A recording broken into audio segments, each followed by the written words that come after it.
pretending it's you.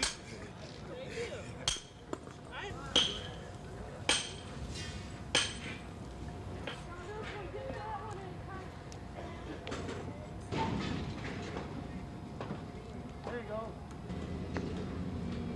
That mirror cleared.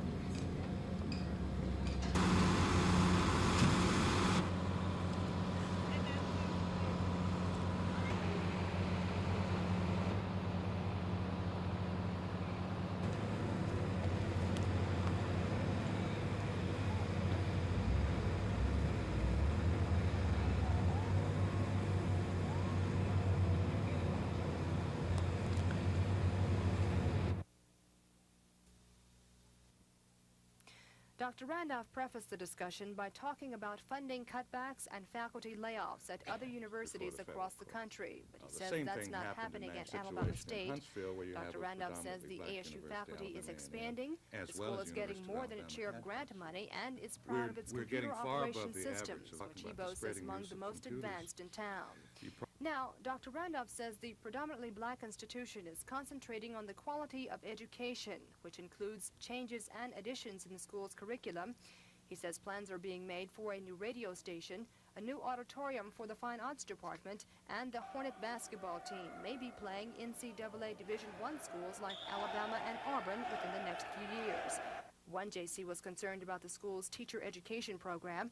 Dr. Randolph admits changes need to be made there, I guess I'm certainly not arguing with you. Is responding. I'm saying the institution has to accept that, reflect on it, and carry out those changes necessary to turn that around. It's a reflection probably of the last 10 years of history. You know, it's a reflection probably of hiring policies. It's a reflection probably of inadequacies in the curriculum. And of course, we're about, you know, those changes. But it's not going to change overnight. It'll take time. Kim Davis, WSFA TV News.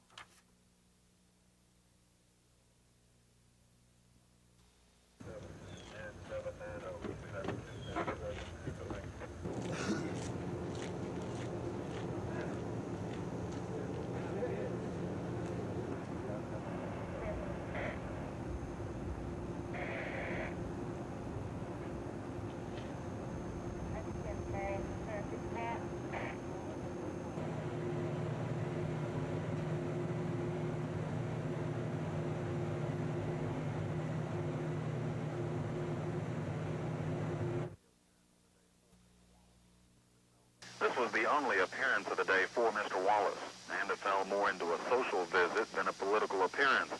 Mr. Wallace's only reference to his campaign came when he said he couldn't appear before them as governor, just yet.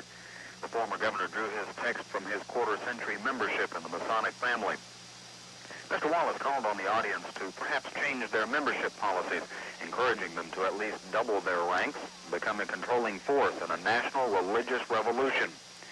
Mr. Wallace said the Eastern Star and the Masonic family could help end what he called the moral decay and obscenity that he says is permeating the country. Mr. Wallace says the Masons have a long and patriotic history, including the Boston Tea Party and leaders like George Washington. Tomorrow, the campaign trail for Mr. Wallace picks up with a news conference here in Birmingham and several appearances and a rally in Tuscaloosa.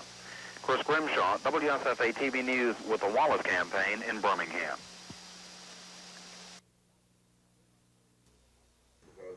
The businessmen met to see how they might fit into a multi-billion-dollar federal defense project, a project the organizer of today's meeting, Congressman Bill Dickinson, calls the Army's most significant wheeled vehicle investment in years. It's called a high-mobility multi-purpose wheeled vehicle, Humvee for short. It was designed by General Dynamics Land Systems, one of 3 companies competing for the government contract. Company officials say the Humvee is a widely versatile machine, capable of traveling all sorts of terrain and all sorts of weather. It can travel up to 70 miles an hour and go 300 miles on a tank of fuel. And supporters of the project say it can also go a long way toward helping Alabama's small businessmen. Our major objective is to find a plant in a area where we have the availability of a very skilled workforce, a very high work ethic, and the ability to be price competitive on the program. If General Dynamics gets the job, the company will set up operations in Monroeville and will subcontract much of the work it will take to turn out more than 50,000 Humvees in the next 5 years. Tom Foreman, WSFA TV News. The gathering was billed as a hot dog, apple pie, and Emery Falmer rally. In addition to the food and some bluegrass music, there were some heavyweight Republicans present to help Mr. Falmer get his campaign message across. U.S. Senator Jeremiah Denton told the crowd that the man and the time have met. He says Emery Falmer is the man to meet the challenge. U.S. Congressman Jack Kemp of New York praised Mr. Falmer's leadership qualities, but he didn't pass up an opportunity to take a jab at some national Democrats. We must restore the genius and the creativity of the democratic capitalistic system. We need to create jobs in the private sector, not the public sector, as Jerry mentioned. I was explaining to my young son the other day where babies come from. He's only 11 years old. I've got to go back to Washington next week and explain to Tip O'Neill where jobs come from.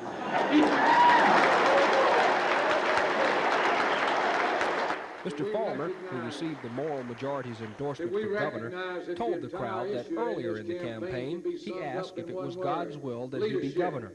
The candidate says there hasn't been any negative signal, and he says he believes that he's on the Lord's side.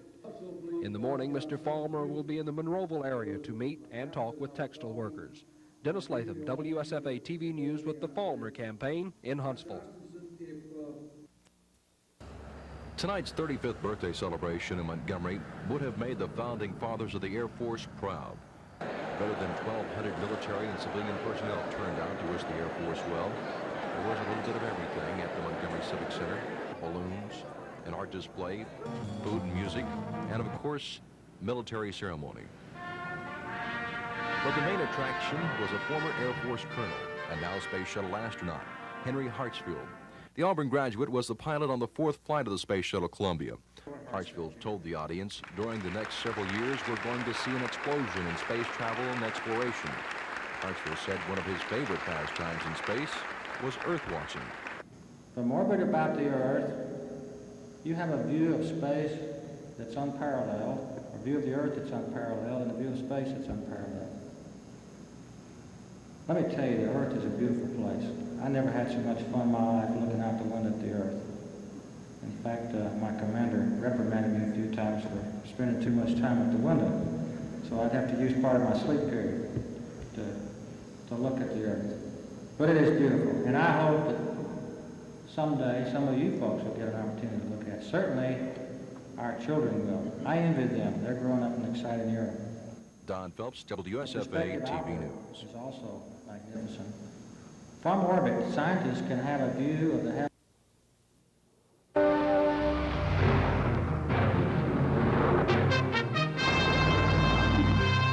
This is Humvee, the high-mobility, multi-purpose wheeled vehicle developed by Land Systems Division of General Dynamics, backed by the experience and technology in war and in peace.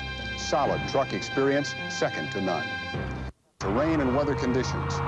Over 100,000 test miles, testing powertrain and suspension endurance under simulated and actual terrain conditions in the United States and Saudi Arabia, prove that Humvee will provide the combat support, reliable performance, and high mobility demanded for its designated military operations.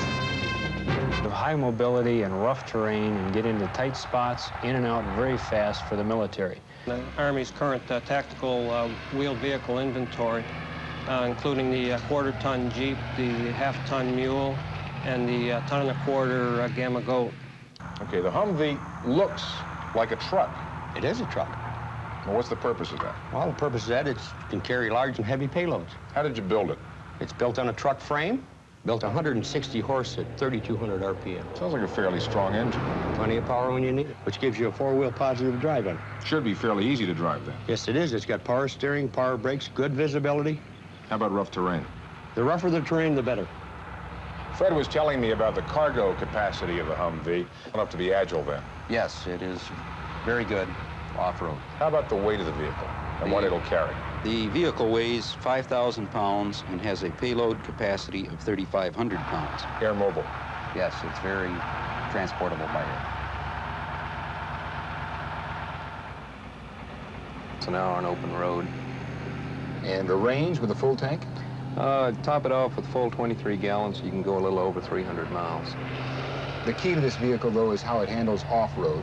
How does it handle? Handles great. The key, of course, to handling is the suspension and the steering and the brakes. Those three items, coupled with the tires, make up more or less a handling package now. We've got a very long travel suspension, full 13 inches of travel. We've got hydraulic brakes all around, power assisted, 4 shocks, big shocks. It combines to give you a soft, very soft, predictable ride through some pretty bad terrain. Is there anything in the field that could stop it? Oh, a tall building maybe, but actually we've looked at that, and to minimize that, there can be a wash or something, and this allows it to go over some pretty steep gullies. It goes in, and the tires are what hit first, so that it comes up. Now, when you go up, the tail doesn't want to drag. The tires are the last thing to leave. As in the front, the tires are the first thing to meet the obstacle. This allows you to go over. When you're over it, of course, you've got enough in the way of high mobility. Is it safe to say that once you can't go over, you can go around? Well, going around, it's half of it. Sometimes you have to go around it, and we're equipped to go around it. Now, if you've got a stream in the way, well, we'll go right through the stream as long as it isn't over 60. We've got one just a little over 24 feet. This allows you to turn the vehicle around in very tight quarters, which in a battlefield you may have to do. Your life may depend on it. And it might not seem important, but brakes are an important part of this vehicle. Brakes are very important. We've got disc in the front, drum in the rear, and the brakes are designed with stopping a loaded vehicle in mind. Now, in this case, this vehicle will have to tow a trailer. It'll have to pull up on a 60% slope and stop. It'll have to hold there while You making... didn't have to ask me twice. I've been itching to drive the Humvee all week long. Not only did it ride well, it handled well, going anywhere I pointed it. In short, the Humvee is everything they said it was, a go-anywhere vehicle.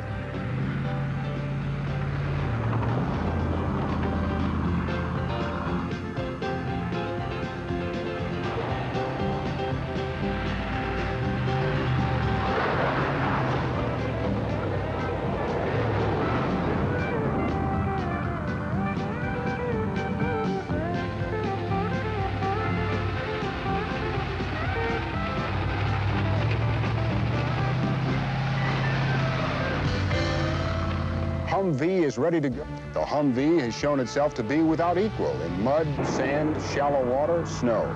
Regardless of terrain, regardless of the weather, an agile, mobile vehicle ready to serve the multi-purpose military operations for which it was designed. Humvee, the tactical vehicle of the future, here, now.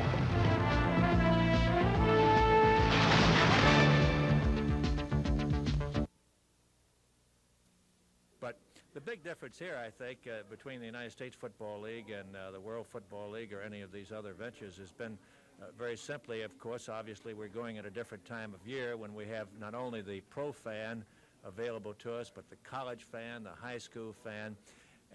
But the biggest single difference is in ownership. In our league, John Bassett expressed it best, I think, when he said that in the World Football League, I was the richest owner. In this league, I'm the poorest owner.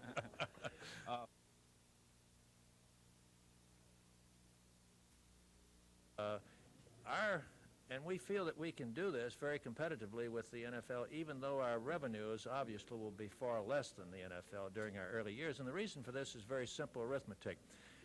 Let's take an NFL roster of perhaps 50 men. 43 to 45 of those will be high-salaried veterans, first, second, third round draft choices. The remaining 6, 7 players will be your middle round to low round draft choices to free agents. In our league, in our early years, the reverse will be the case, you see, because in our first year, we'll have maybe only 3 or 4 high-salaried players, but each year we'll add to that. And so it happens to work out mathematically and financially very, very well.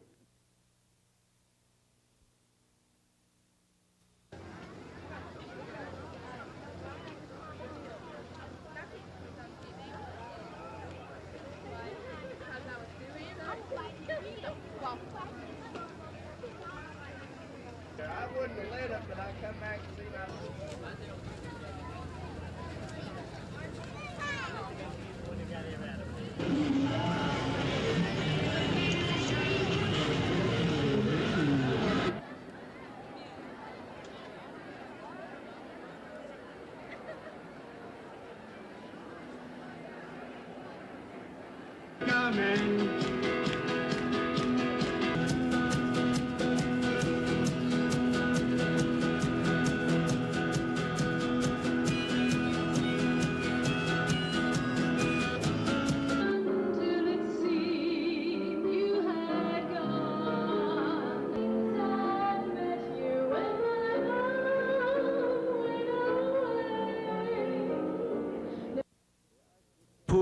And the downtrodden.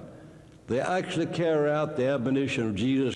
I think it is terrible when you turn your television on. The State Golden Glove tournament twice here in the city of Birmingham, represented Alabama at the Southern tournament in Nashville, Tennessee. And the ring was right in the middle, and pressured of free speech. And the matter to coming and speaking before one of the finest orders that exists, not only in our nation, but the state of Alabama. Thank you, and may God bless.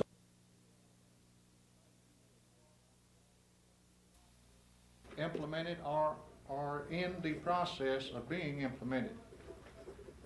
Now, Mr. Baldwater, as you implement these ideas, are you replacing of merchandise in the stores to be able to reduce the percentage of products that we are out of. All right. Now, I note also in your report submitted periodically, this one being for the year ending July.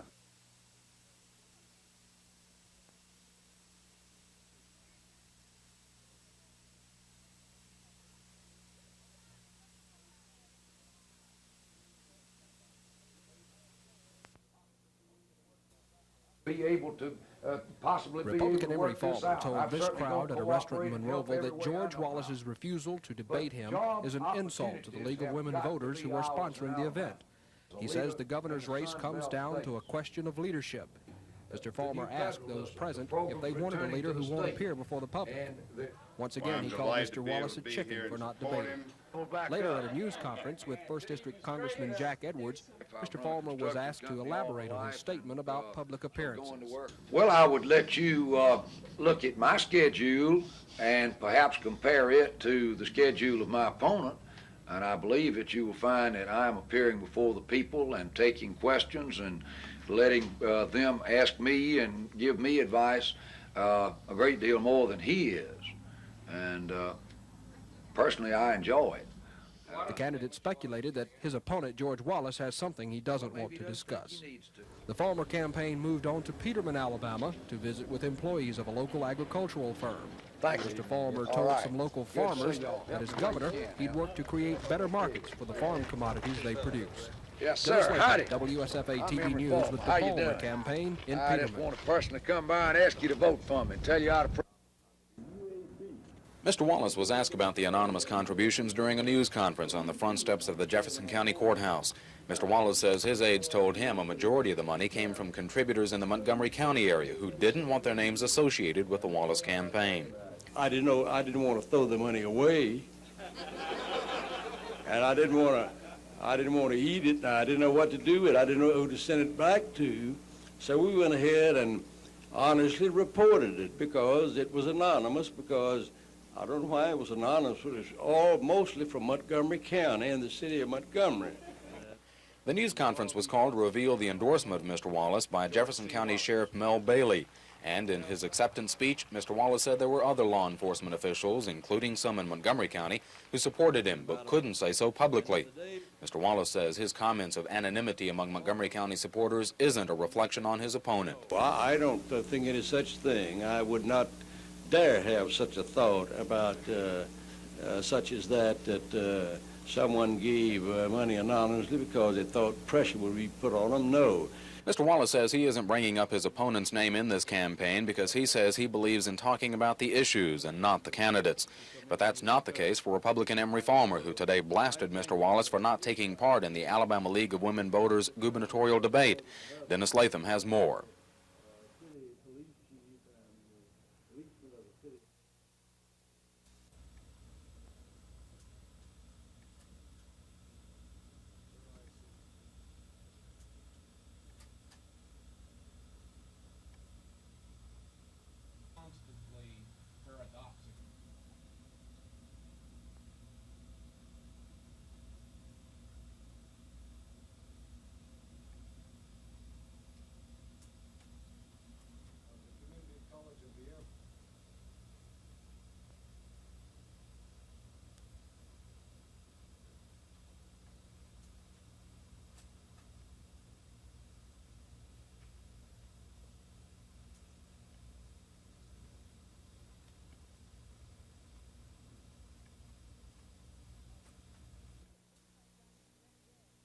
As consumers, we complete transactions every day, but we're reluctant to pre-plan our funerals, and that forces our loved ones to make hasty, emotional, and expensive decisions that might not be in keeping with our wishes or their ability to pay for the services.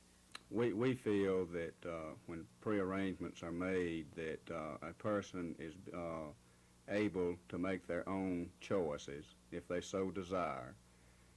Another thing, so many times you'll find a person that does not have family, and maybe a friend or someone like this has to make the funeral arrangements, and they really don't want this burden put on them. And it's very important that a person think of death, because it is something that each one of us is going to face at one time or another with our family, and we need to make certain plans for a funeral as well as anything else that we might do. In the event of a loved one's death, the sheer number of details that seem to need taking care of may seem overwhelming. And under these circumstances, the consumer often arranges for more services or purchases more expensive merchandise than is needed or desired. And the consumer frequently pays more than is necessary. Pre-arranging funerals alleviates these problems. What's involved and the cost of funerals tomorrow night. Gina Gregory, WSFA TV News. No, I don't think we ought to get out of the UN. I think the UN certainly has not lived up to the hopes and dreams of many people, but I think it still serves enough of a purpose to where it would be foolish to get out or disband the only international forum that's available to let off steam and debate issues. Your governor, since neither the Republican nor the Democratic candidate has demonstrated an understanding of this most basic principle. In 30 years, we've had a gradual encroachment by government. The attitude expressed by the two established parties that they are going to go out and aggressively attract business to Alabama is a fraud. Businesses shy away from governments which regulate, control, and tax.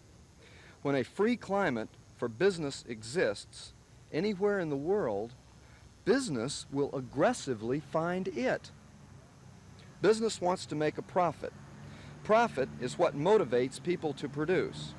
If Alabama had a libertarian governor, we would create a favorable climate for business here in Alabama to be the envy of the world, and businesses would aggressively find us.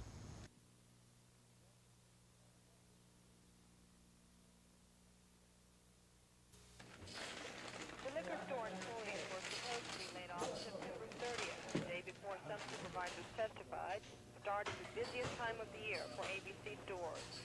Some supervisors say the layoffs will result in stores being run less efficiently, effectively, and safely, and will affect business hours, store revenues, shoplifting, and service to customers.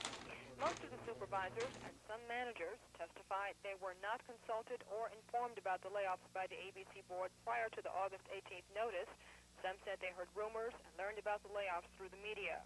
Attorneys representing the ABC board used data showing liquor sales and operating income at the stores to determine where the layoffs were needed in full and part-time positions. The ABC board is relocating the majority of the workers.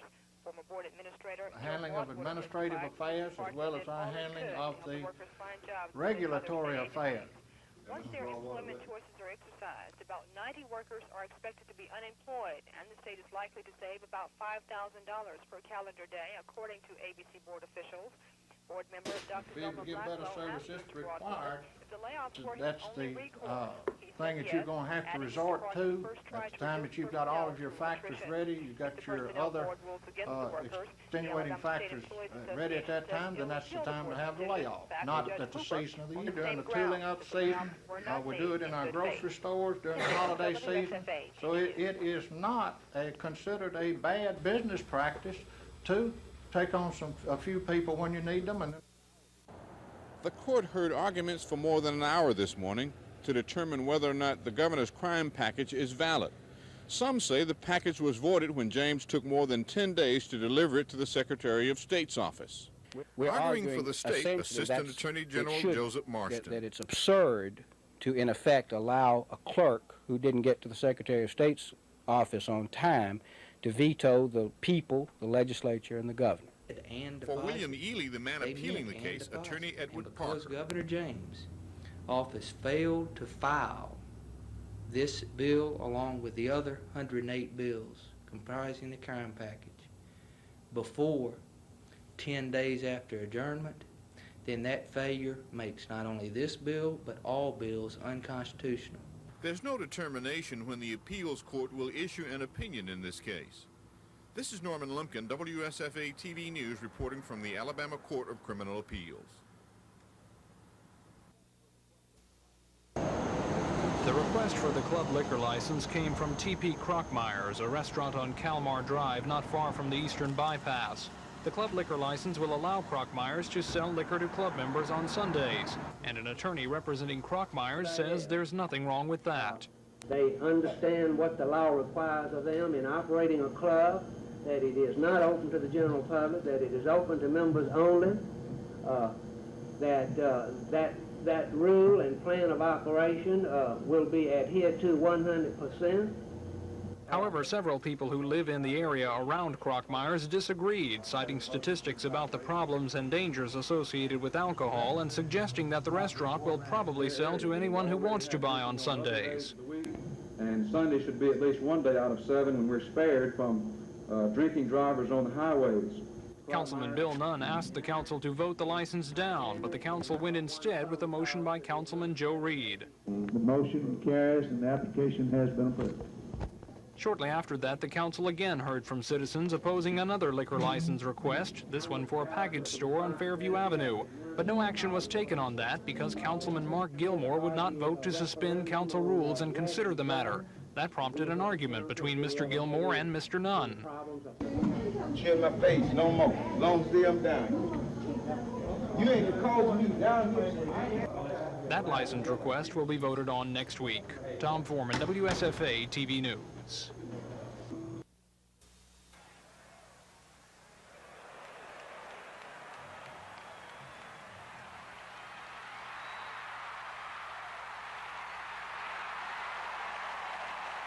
What really happened was their punter was really punting well, and he kind of out-punted the coverage, and it gave our wall a chance to set up, and it gave me a lot of time to catch the football and just run with it.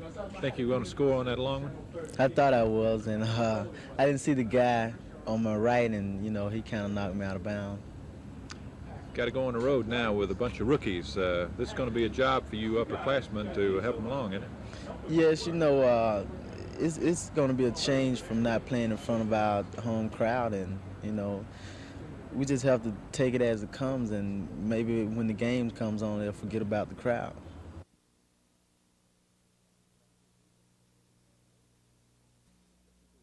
The new federalism, the programs. Speaking to a group of supporters in Monroeville today, Republican nominee Emery Farmer repeated his criticism of Mr. Wallace's decision not to participate in the League of Women Voters debate.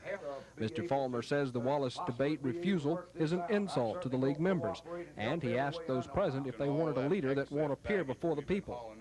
At a news conference, Mr. Farmer pointed out the differences in his and Mr. Wallace's campaign schedules. According to Mr. Farmer, he's getting out a lot more than Mr. Wallace. Well, maybe he doesn't think he needs to. Maybe he doesn't think he needs to go see the people. I can't judge him by his motives. I can only look at his actions and see that he's not doing it. And maybe he has some reason he doesn't want to appear in public. I don't know. The campaign's next stop was in nearby Peterman, where Mr. Farmer visited with employees of an agricultural supply firm. He also talked to some area farmers about their problems. Y'all can grow whatever we need, can't you? But it doesn't do us any good if you don't have a market at a price where you can make some money. And that's one of the things that I want to work on the hardest. Well, we wish you luck. Mr. Farmer will be in Montgomery in the morning to meet with the Alabama Nurses Association before attending to city business. Dennis Latham, WSFA TV News with the Farmer campaign in Peterman. Yes, sir. Howdy. I'm Emery Farmer. How you doing? ABC stores across the state will be undergoing several changes in the next few years. It was those changes, according to ABC board officials, that led to the employee layoffs, which should be completed by mid-November. For example, department officials say all ABC stores will be converted to self-service by 1983, and within the next 2 years, officials say they'll intensify the use of part-time workers. The reduction of the employees will alleviate what ABC board officials say was definite overstaffing at several state liquor stores. The state is expected to save about $5,000 per calendar day as a result of the layoffs. Board members managed to relocate the majority of the employees. Former ABC board administrator Joe Broadwater testified he did all he could to assist the employees to find jobs within the state agencies.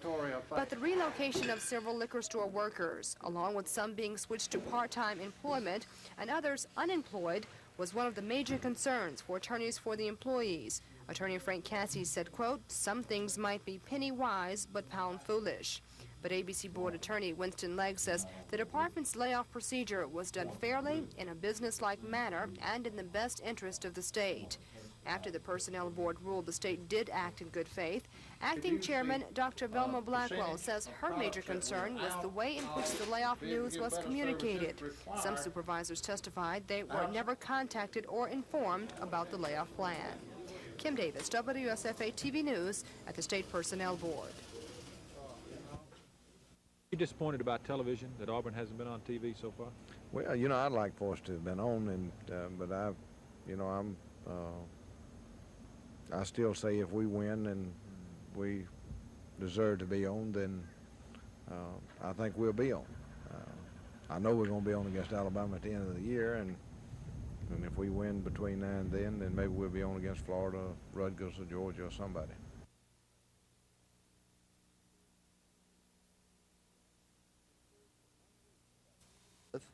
It serves to unleash that human productive potential, that natural governor.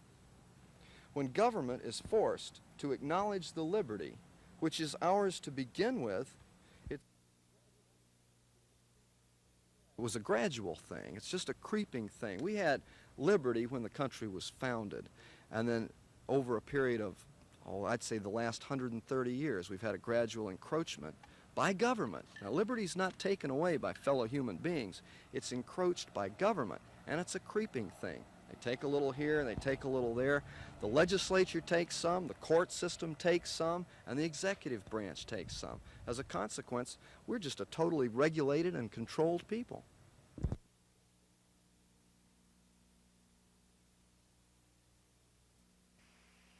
For months, Mr. Wallace has campaigned on a theme of jobs, jobs, jobs. And what he says is his worldwide recognition and experience that he says will enable him to bring industry and employment to the state. While he continued that theme, he also blasted the current effects of federally court-ordered property reappraisal. Mr. Wallace says this reappraisal is only a method to increase property taxes. I believe that you should not raise taxes through the back door that way, and that the people ought to have a vote on that tax being raised. And if something's not done about it during this administration, when I become the governor, I'm going to ask the legislature to submit to the people an amendment to roll the taxes back to where they are now, and then if they want to raise that taxes, they can do so otherwise, but don't do it by appraisal. The former governor also accused the state revenue department of implementing the reappraisal program a year earlier than it had to, saying they did so to bring in more taxes. Mr. Wallace said the revenue department should have delayed, if only because of the recessionary conditions. Mr. Wallace made the statement during a free barbecue Wallace rally in Tuscaloosa, one of several major rallies scheduled between now and Election Day. Chris Grimshaw, WSFA TV News with the Wallace campaign in Tuscaloosa. The application for the club liquor license came from T.P. Krockmeyer's on Kalmar Drive. It was opposed by several people who live near Krockmeyer's who don't want to see liquor sold near their homes or anywhere in the city on Sundays. It would also thirdly set a precedent, if this license is granted, for other club licenses to be granted to other restaurants within our city. As I understand it, this has not been done so far, though other clubs, legitimate clubs, do have such licenses. But that's wrong. Councilwoman Elise Reynolds pointed out that there are restaurants in the city selling liquor on Sundays with club licenses. and the attorney for Krockmeyer says there's nothing wrong with that. We're not here asking this council to give us a license or permission or a ticket to violate the law or corrupt anybody's morals or any other aspect of human relationships, and we think that there is no reason in law or justice why this application should not be approved. Councilman Bill Nunn opposed the license the same way he opposed a similar license for another restaurant a few weeks ago. That license was defeated. Krockmeyer's was not. All in favor of the motion to adopt the resolution signify by raising your hand. 4. Opposed? Abstained? 2. 4-2-2. 4-2-2. Carries. The motion carries and the application has been approved. After that, the council okayed a license for a package store on McGee Road and then carried over action on another license request for a package store on Fairview Avenue. That started an argument between Councilman Mark Gilmore and Councilman Nunn. Chill my face no more. As long as I'm down here. You ain't causing me down here. But the council did consider something aside from liquor licenses. Councilman Gilmore introduced a resolution calling for a council investigation of the June 12th shooting of Frank Pinkston by Montgomery police. Police say the shooting occurred during a drugstore burglary when Pinkston tried to flee, but the police report of all the events surrounding the shooting has been disputed by another councilman. Tom Foreman, WSFA TV News. Who would take care? Mr. Falmer hit a responsive chord when he told the State Nurses Association that in a Falmer administration, they would run their own affairs. He says the State Department of Education wouldn't have any say-so over the regulation of the nursing profession in the state. The Republican nominee also promised to get Alabama out of the mud, and he laid the blame for the state's problems upon his opponent, George Wallace. He and what he represents is the problem in the state of Alabama. All of the problems we've got, from court-ordered prisons, court-ordered mental health facilities, court-ordered hiring practices, everything, including a nationwide and worldwide black eye, can be laid at his doorstep. Mr. Falmer asked the nurses for 13 days of effort and support. In exchange, he promised them 4 years of hard work and efficient government. Mr. Falmer's opponent has also been talking about improving state government. Chris Grimshaw has this report.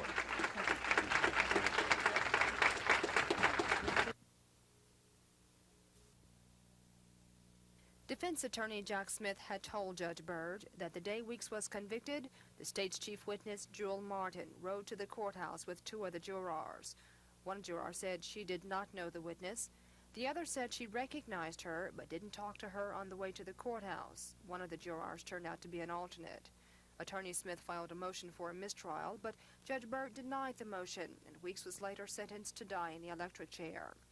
Today, Attorney Smith told the court he learned of charges that Miss Martin was threatened and abused to make her testify. Smith said Miss Martin told him Macon County law enforcement officials handcuffed her to her bed at a local motel the night before the second day of the trial. Miss Martin confirmed the allegation and told the court prosecuting attorneys tried to bribe her, but the prosecuting attorney denied making any promises in exchange for her testimony and said Miss Martin has since changed her original story. Also, Miss Martin testified during the trial that she rode with Weeks in Batts' car to Cleveland, Ohio. She testified at that time Weeks told her he killed the veterinary student and buried him in a shallow grave in his backyard. But today, she said Weeks actually told her he rented the car and did not mention Batts. Prosecutors say they believe the original conviction will be upheld when the Supreme Court reviews it on automatic appeal. Kim Davis, WSFA TV News. Kelly with the Alabama Coalition Against Hunger. I was not supposed to read the statement, but since the person who was supposed to read DPS offices, DPS staff responsibilities. In addition,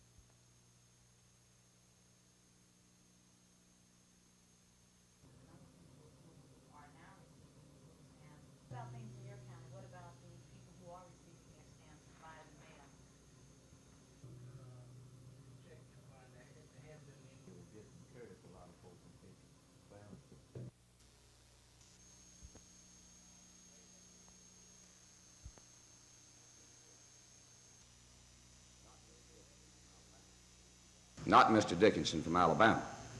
Also, there are other members on that committee who outrank in the terms of As a congressman representing the people of the 2nd District, I would never vote to extend a special tax deduction or tax break to members of Congress. I think the members of Congress should pay taxes on the same basis as the working men and women of the 2nd District pay, no more and no less.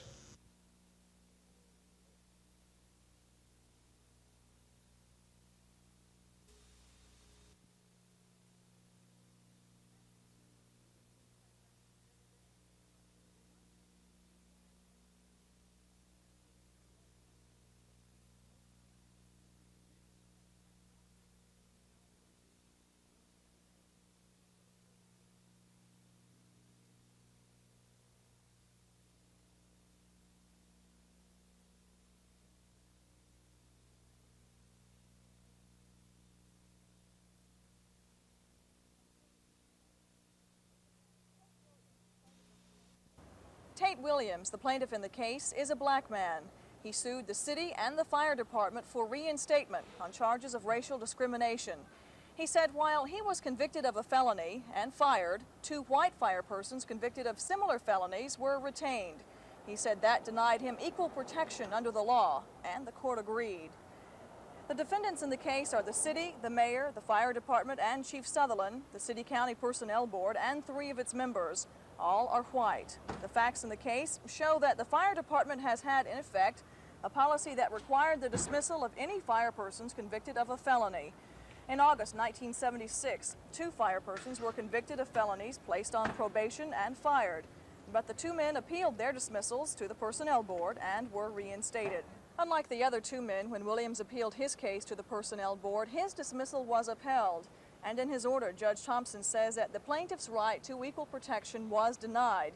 And he says that the defendants failed to offer a rational justification for Williams' discharge as a firefighter, while the other firefighters with similar convictions were retained. Judge Thompson has ordered Williams reinstated, but with an allowance for a reduction in pay and other benefits. Gina Gregory, WSFA TV News at the Federal Courthouse. And that if the department at the state level would work with the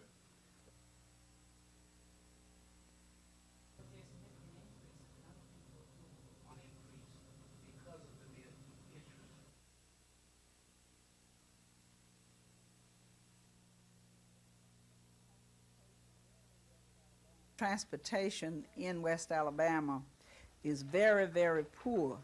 And then we have a lot of elderly people that even though if they had transportation, they could not make, these trips backwards and forwards to the food stamp office. I ain't got no way of going and picking them up, but walking, and it's bad to get out any cold weather and all. I'd like to mail them out if they would, keep mailing them out. The property value issue came up during a Wallace News conference in Birmingham. Jefferson County residents are appealing recent reappraisal notices to the tune of about 500 complaints a day, appealing value increases averaging an estimated 40%.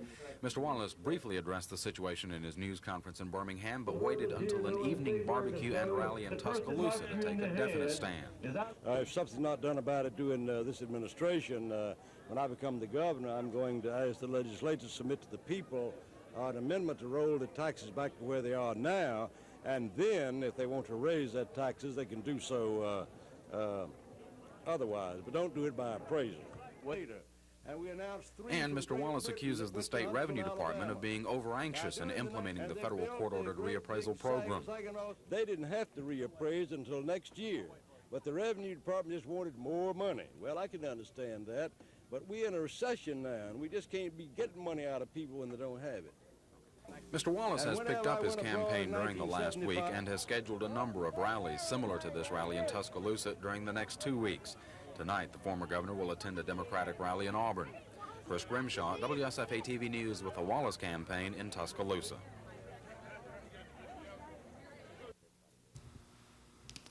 Everybody ready? Mr. Dickinson voted to give himself approximately a $20,000 per year tax break in Congress. When that issue revenue come into the state, when you've got 11 million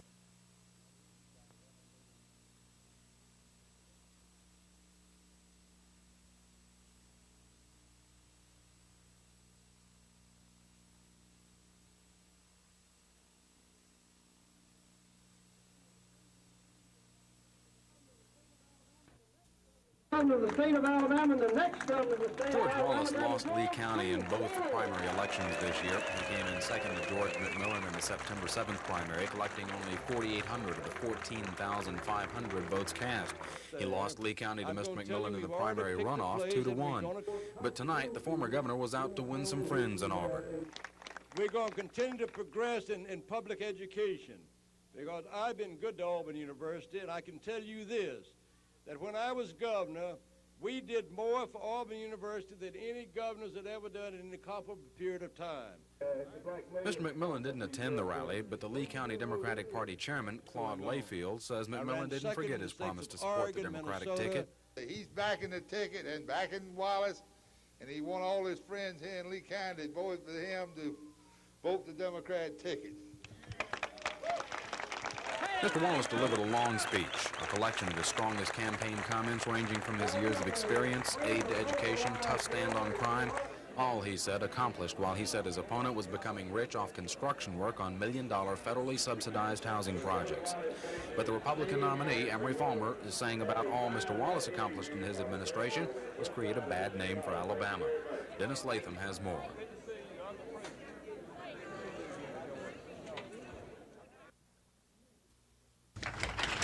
Speaking to the convention of the State Nurses Association, Mr. Palmer said all the problems Alabama has with court-ordered prisons, mental health facilities, and hiring practices can be laid right on George Wallace's doorstep. He says Wallace is also responsible for giving the state what he called a nationwide and worldwide black eye. As an alternative to George Wallace, Mr. Palmer says he'll work to reverse the negative view others have of Alabama. Part of Mr. Palmer's plan for a better state is a tough stand on crime. And the Republican candidate, despite what Mr. Wallace says, expects almost full support from the state's lawmen. I think the law enforcement people in Montgomery and everywhere I've been are supporting me almost to the person. I think that's a ridiculous statement that he would make, trying to cover up not wanting to put down who's giving him money. Certainly anybody in America, certainly in Alabama and in Montgomery, can make any contribution to anybody they want to, and it's a free country. I think that's a ridiculous statement. The campaign schedules of both the Democratic and Republican nominees are rapidly becoming an issue. Chris Grimshaw has this report on Mr. Wallace's view of his campaign schedule.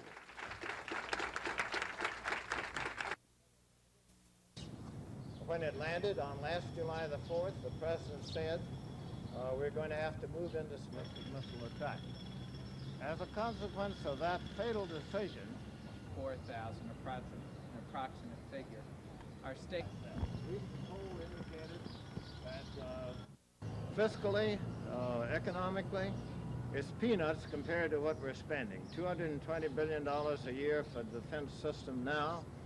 We figure that for not more than $50 billion in the next 10 years, you could have some of this kind of defense in place. Politically, we think it would have great appeal. Not only would we be defending ourselves,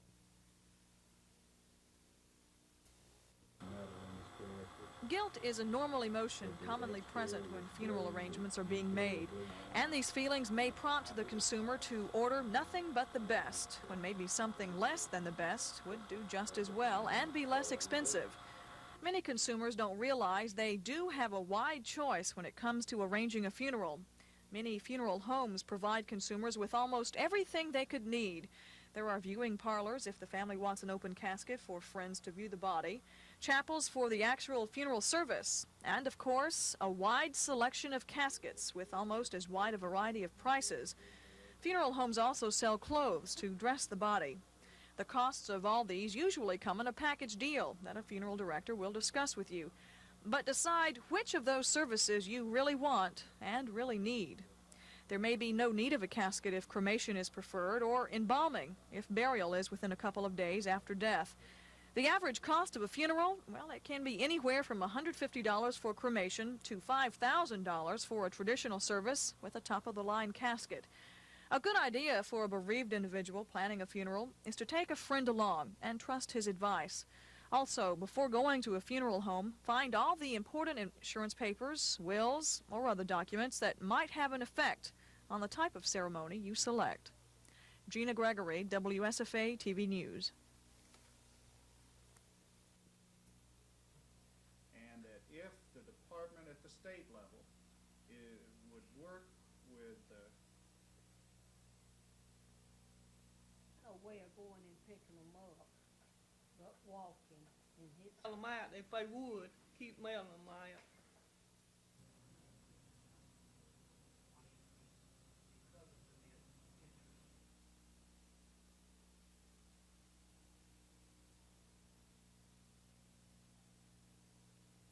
Transportation in West Alabama is very, very poor. And then we have a lot of elderly people that even though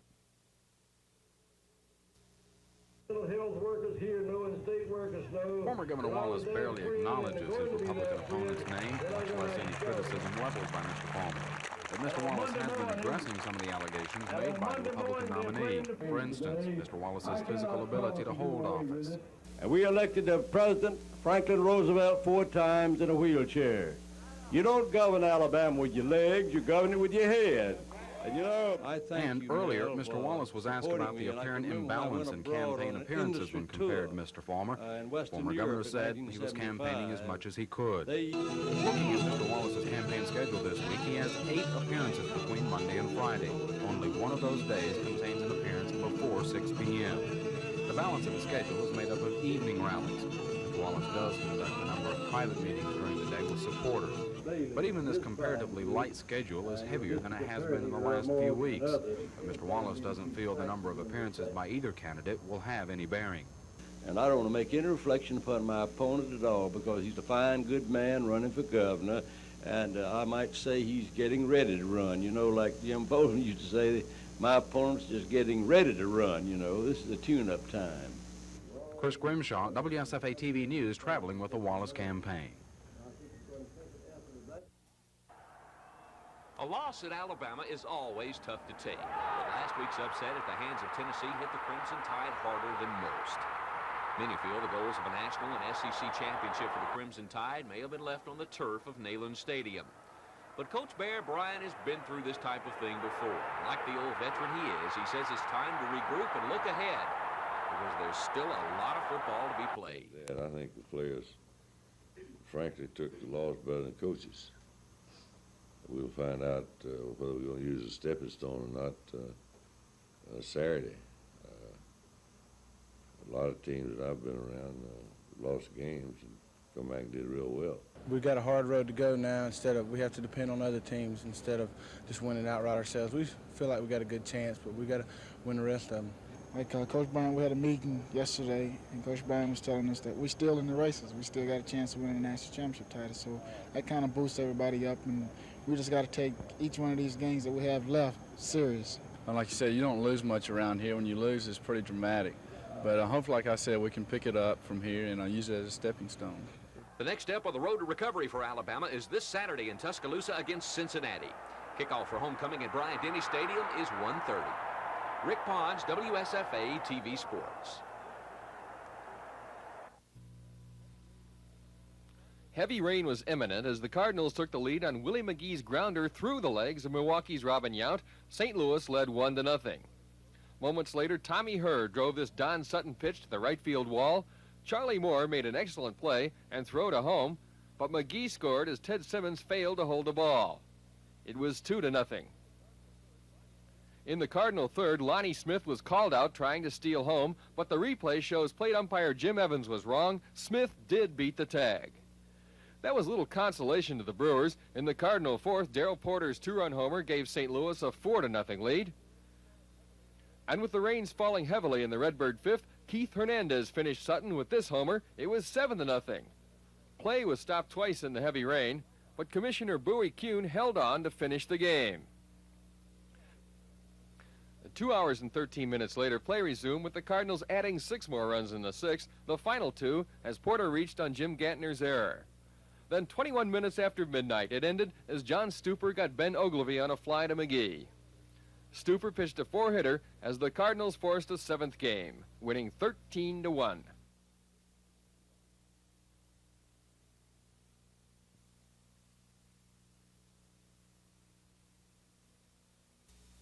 Space. The space is one area in which we still have. The leaders of this country made a very disastrous decision. Thought we had some kind of a defense against political justice. We don't. In the tape, 90. The main point is that High Frontier is a way to achieve some balance to the superiority that the Soviets now have in military matters. Is to see that the Soviets or nobody else gets such control of space that they can control the Earth from space.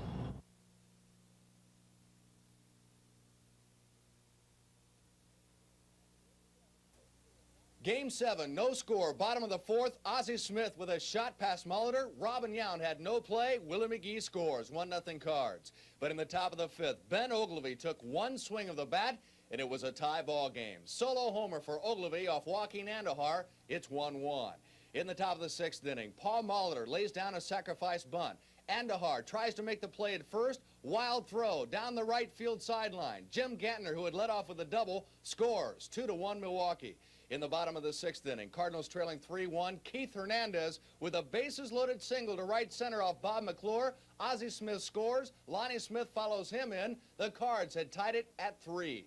The next batter is George Hendrick. He follows with another single to right field. That brings pinch runner Mike Ramsey in to score to give the Cardinals a 4-3 lead. And then some insurance in the 8th inning. Darrell Porter rips Mike Caldwell's delivery to right field. That brings Lonnie Smith home to make it a 5-3 ball game.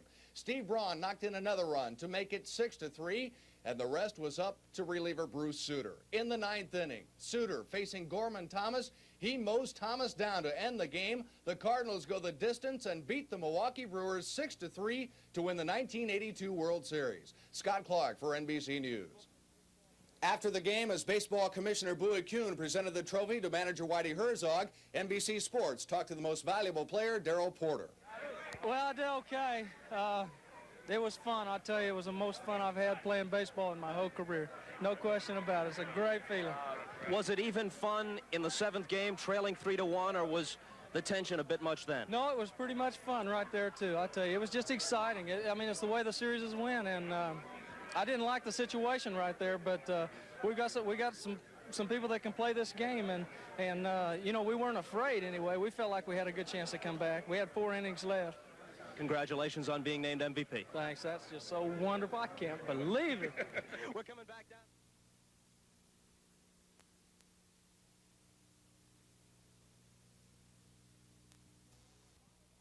There were a lot of empty chairs at tonight's candidates forum. Republican gubernatorial candidate Emery Fulmer was a no-show.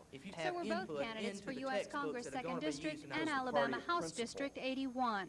Cecil Wyatt, candidate for House District 78, said no question was too tough for him. His opponent, John Starr, was not at the forum. Democratic gubernatorial candidate George Wallace sent a representative, attorney Frank Wilson. Mr. Wallace has been criticized for not debating Mr. Fulmer, but tonight Wilson said the tables were turned. Maybe somebody else is afraid to face the tough issues that are being presented in this forum tonight, and that's the reason he chose not to attend or even to have a representative here. 12 women's groups sponsored this forum to get direct answers to questions on abortion, abortion funding, and child care. The Wallace camp said no to abortion, no to state-funded child care, and made no promise to appoint women to state agencies. Libertarian candidate Henry Klingler delivered many of the same answers, but he said for different reasons. The law has refused to recognize women as individuals. We do not need new laws that continue to treat women as a class rather than as individuals. Whether or not these were the right answers for the women's groups, organizers still felt all of the candidates should have been at the forum. They don't either care about these issues or don't think they are significant enough to address. Susan Silvernail, I'm WSFA extremely disappointed. TV Now, the purpose News. of a public forum is for people to have an opportunity to hear what people who want to represent us would do for us or would like to be. Dr. Hofer came in and he said, well, he's a natural eater. Depending on being able to see a person, is that? I got pictures of him coming out.